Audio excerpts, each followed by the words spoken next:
Hi viewers, welcome to మన ఊరు TV YouTube channel. మనం ఇప్పుడు ప్రస్తుతం గూడెం బ్రిడ్జ్ దగ్గర ఉన్నాం. ఎండాకాలం, వానాకాలం, చలికాలం అనే తేడా లేకుండా ఎప్పటికీ నీరు ప్రవహించే నదే మన ప్రాణహిత నది. ఈ ప్రాణహిత నది అనేది మనకు గోదావరి నదికి ఉపనది. సో ఈ ప్రాణహిత నది అనేది ఎల్లవేళలా పొంగుతూనే ఉంటుంది.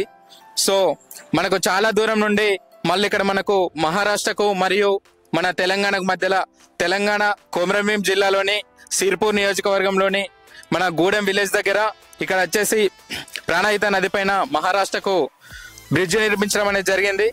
సో ఈ వంతెన అవతల వైపు మహారాష్ట్రలోని గడ్చిరోలి డిస్టిక్లోని అహేరి దగ్గర ఇది కలుపుతుంది. సో ఇక్కడ వచ్చేసి ఇంకో విషయం ఏంటంటే ఛత్తీస్గఢ్కి ఇక్కడ నుండి చాలా దగ్గర ఒక 100 నుండి 120 కిలోమీటర్ల దూరంలోనే ఛత్తీస్గఢ్ అనేది కూడా ఉంటుంది. కాబట్టి ఈ ప్రాంతంలో రవాణా చాలా ఎక్కువగా ఉంటుంది. ఈ బ్రిడ్జ్ దగ్గర చాలా మంది షూట్లకు కూడా వస్తుంటారు.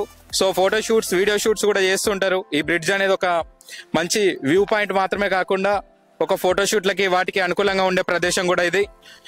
ఈ రోడ్డు వల్ల మహారాష్ట్రకు మరియు మన తెలంగాణకు మంచి రాకపోకలు అనేటివి ఉన్నాయి. ఇది ఒక మంచి విషయం. ఇక్కడ చాలా దూరం ఇటు ఒక 100 కిలోమీటర్ల తర్వాత సిరివంచ దగ్గర ఒక బ్రిడ్జ్ ఉంటుంది మన కాళేశ్వరం దగ్గర నుండి. తర్వాత మళ్ళీ ఇటు ఒక 100 కిలోమీటర్లు వెళ్తే మళ్ళీ అటు ఒక బ్రిడ్జ్ ఉంటుంది. సో ఈ మధ్యలో బ్రిడ్జ్ అనేది లేకపోవడం వల్ల ఇక్కడ బ్రిడ్జ్ నిర్మాణం జరగడం వల్ల చాలా మంచి విషయం. ఇది ఒకటి చాలా వరకు మొత్తం ఏంటంటే రవాణా అనేది పెరిగింది ఇక్కడ. కాకపోతే ఇక్కడ ఒక చెడు విషయం ఏంటంటే చాలా మట్టుకు ఇక్కడ నుండి వెహికల్స్ ఏంటంటే హెవీ లోడ్ వెహికల్స్. సో అట్లా తిరిగి వెళ్తే అటుండి వెళ్ళినా ఇటుండి వెళ్ళినా మొత్తం హైవేస్ ఉంటాయి. హైవేలు ఉండడం వల్ల టోల్ ట్యాక్స్లు ఎక్కువ పడుతున్నాయని చెప్పేసి చాలా మంది ఈ రోడ్డు ద్వారానే వెళ్తారు. సో ఈ రోడ్డు ద్వారా వెళ్తే ఏమవుతుందంటే రోడ్డుకు ఉండాల్సిన లోడ్ కంటే ఎక్కువ లోడ్ ఉన్న వెహికల్స్ వెళ్తున్నాయి, కాంక్రీట్ టిప్పర్లు అలాంటి వెళ్ళడం వల్ల ఏమవుతుందంటే రోడ్ అంతా గుంతల పాలై వర్షాకాలం ఇక్కడ మన దగ్గరికి కనీసం బస్సు సౌకర్యం కూడా రాని పరిస్థితి ఉంది. సో ఇది చాలా దారుణమైన విషయం. సో మనకి ఇక్కడ ఇంకొక బాధాకరమైన విషయం ఏంటంటే సో ఇక్కడ మనకు దగ్గరలో ఇక్కడ నుండి ఒక 500 మీటర్స్ డిస్టెన్స్ లో ఒక వైన్స్ అనేది ఉంది. సో ఇటు మహారాష్ట్రకి మందు అనేది అందుబాటులో ఉండదు, అక్కడ అమ్మకాలు అనేటివి ఉండవు. ఎందుకంటే ఇది మొత్తం ఒక వెనుకబడిన ప్రాంతం మరియు ఇది నక్సల్స్ ఏరియా అవ్వడం వల్ల చాలా మంది ఇక్కడ మందు అనేది సేల్ చేయరు లోకల్లా. సో దానివల్ల ఏమైందంటే మన తెలంగాణ గవర్నమెంట్ వైన్స్ పెంచింది. ఆ వైన్స్ పెంచడం వల్ల మన దగ్గర ఇక్కడ గూడెం దగ్గర ఒక వైన్స్ ఏర్పాటు జరిగింది. సో ఆ వైన్స్ దగ్గర చాలా మంది ఏమవుతుందంటే తాగిన బాటిల్లో ప్లాస్టిక్ వ్యర్థాలను తీసుకొచ్చి ఈ సరౌండింగ్స్ లో పడేస్తారు. సో ఇదంతా పొల్యూషన్ కి దారితీస్తుంది. మనం ఇప్పుడు గూడెం బ్రిడ్జ్ యొక్క ఫుట్పాత్ దగ్గర ఉన్నాం. సో ఇక్కడ ఫుట్పాత్ పరిస్థితి ఏంటంటే చాలా దారుణంగా ఉంది. ఇక్కడ ఏంటంటే చాలా మంది ఇక్కడ మద్యం షాప్ అనేది మద్యం అందుబాటులో ఉండదు మహారాష్ట్ర వాళ్ళకి. వాళ్ళు ఏం చేస్తారంటే మనకి ఇక్కడ పక్కకి ఒక 500 మీటర్స్ లో గూడెంలో వైన్స్ ఉంది. ఆ వైన్స్ దగ్గరికి వచ్చి బాటిల్ని తీసుకొచ్చి ఇక్కడ తాగేసి మొత్తం మద్యం బాటిల్ని ఇక్కడ పడేస్తున్నారు. అట్లనే మొత్తం ప్లాస్టిక్ కవర్లను, చెంచాలు అన్ని ఇక్కడ పడేస్తారు. ఇది పడేయడం వల్ల ఏమవుతుందంటే ఇక్కడ మొత్తం పొల్యూషన్ అవుతుంది. మనము ఇంతకుముందు చెప్పాం కదా ఇక్కడ ఫుట్పాత్ దగ్గర మొత్తం ఈ బాటిల్స్, మద్యం బాటిల్లు తాగి పడేసిన ఈ గాజు సీసా వక్కలు మరియు ప్లాస్టిక్ వ్యర్థాలు ఇక్కడ ఎట్లున్నాయి అన్నది ఒకసారి చూడండి మీరే.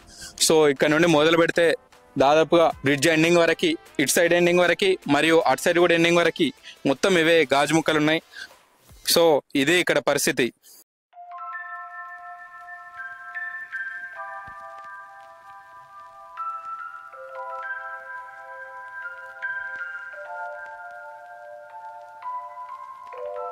ఇక్కడ చూస్తే మన బ్రిడ్జ్ యొక్క ఫుట్పాత్ల పైన కూడా విపరీతమైనటువంటి గాజు ముక్కలు అవి ఉన్నాయి. సో దీని గురించి ఖచ్చితంగా గవర్నమెంట్ చర్య తీసుకొని సో ఇక్కడ ఇటు సైడ్ ఐరి వాళ్ళు అయినట్టు కానీ అటు సైడ్ నుండి వచ్చి కొంచెం వీటిని కలెక్ట్ చేసుకునేలాగా మున్సిపాలిటీ వాళ్ళు చర్య తీసుకోవాలని అటు అవతల వైపు గవర్నమెంట్ వాళ్ళని కూడా కోరుకుంటున్నాం. అలానే మన సైడ్ కూడా తెలంగాణ సైడ్ కూడా మన సైడ్ కూడా పారిశుద్ధ కార్మికులు కొంచెం దీని గురించి చర్య తీసుకొని సో ఈ రోడ్ల పైన ఉన్నటువంటి సీస ముక్కలు చాలా మందికి ఇబ్బంది కలిగిస్తున్నాయి. బైక్ టైర్లు గుచ్చుకోవడం వల్ల పంచర్లు అవుతున్నాయి. అట్లనే ముందుకెళ్తే పొలాలలో పడి ఉండడం వల్ల కూడా చాలా ఇబ్బందికరంగా చాలా మంది రైతులకు గుచ్చుకోవడం జరుగుతుంది. కాబట్టి ఖచ్చితంగా పారిశుద్ధ కార్మికులన్నా లేకపోతే ఇప్పుడు గవర్నమెంట్ ఖచ్చితంగా ట్రేలను, చెత్త బుట్టలను ఏర్పాటు చేసి చెత్తను లేసే విధంగా చేయాలని కోరుకుంటున్నాం.